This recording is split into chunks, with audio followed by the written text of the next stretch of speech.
afternoon, folks. This is Russell here from Shok Industries, Shok Distribution Singapore. How do you do? Welcome to our humble little channel in which we will try to do videos on car audio in general, when we hope to answer some questions that you might have on, what certain products in car audios are for, this and that. So welcome to our first little video. And at the same time, we will be doing these videos in Mandarin as well, to our fullest of our capability for some of the overseas markets. So okay, and let's go. So for our first video, we will be introducing to you the difference between a component speaker and a coaxial speaker. When you go to the audio shop, most of the time, you are asking for speakers. So the installer will tell you, hey, check it out, you've got a component speaker and a coaxial speaker, So let's explain.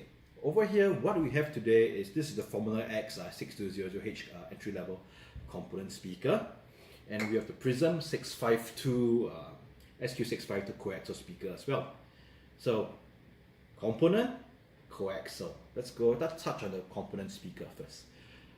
Component speaker, as the name states, it comes in various components. You've got a mid-range, mid-bass driver. Most of the time it's a 6.5 inch. You have a tweeter, and you have a crossover. So most of the time, people will ask, what's the crossover for? You know what a tweeter is for. Tweeter, something this small, high frequency. Something this big, mid-range to mid-bass frequencies. What is this for? So your source unit, be it your head unit or your amplifier, will be putting out a full range signal. In a sense that from 0, maybe 1 Hertz all the way to 20K. Okay? You can't expect this little guy to be playing bass in like 40, 30 Hertz, correct? At the same time, you can't be expecting like 15K to come out from this 6.5 inch driver. So what this crossover does inside the crossover, it comprises of capacitors, transformers, not transformers, inductors and resistors. What this does is that this splits up the signal.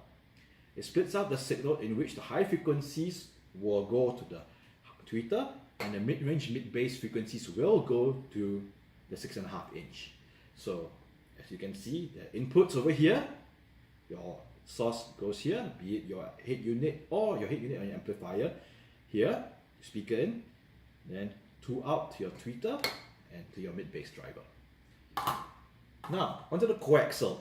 Coaxial, as the name comes from, coaxial, long coaxis. The tweeter and the mid-bass driver are all mounted in one along the same axis. This is the tweeter, this is the mid-range mid-bass driver. So what this does is that this plays the high frequencies and the rest of it plays the mid-range and mid-low frequencies. So you might ask, where's the crossover? So in car audio, or on audio most of the times, a capacitor acts as a filter. So within the basket itself, normally on the cheaper coaxial speakers, you will see a little capacitor installed along the terminals, in which that filters out the high signals that goes into the tweeter. But this is the SQ652, it's hidden somewhere for cosmetic purposes. So yes, as you can see, this actually plays a full range because it has a tweeter, mid-range driver and mid-bass driver behind. Whereas for the component speakers, these don't play full range individually. That means this plays mid-range, mid-bass, and this plays high frequencies. So yeah, application-wise and pros and cons. Most of the time in a car audio setup, when you go to the installer, they'll recommend just put a component speaker up front and you're good for it. Yes, these will go into your dash or your sails, and these will go into your door panels. But there are some weird cars out there, okay, not really weird, high-end cars, luxury cars like BMWs and Mercedes that use different sizes. So the regular 6.5 inch won't be able to fit.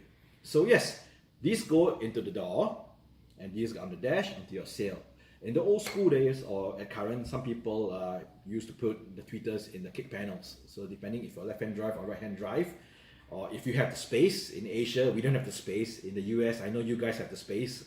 So yeah, that's another way to play. Whereas for the coaxial speakers, these are normally sold a bit cheaper than the component speakers because there's no crossover and it's more simply constructed. These are optimal for rear speakers, or if you're just want convenience in the sense that plug and play, put it in the door, no other wiring done to the car. So there's the advantage of the coaxial.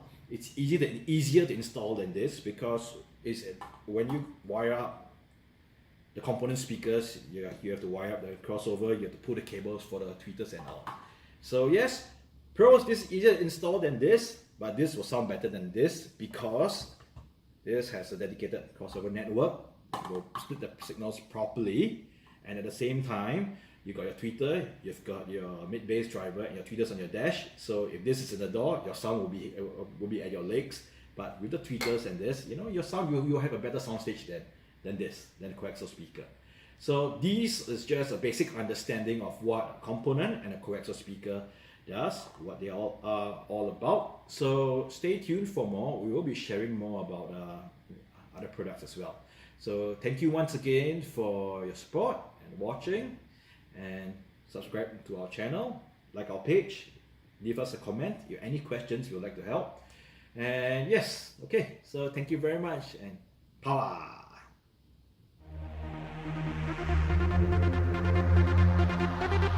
Hey guys and dolls,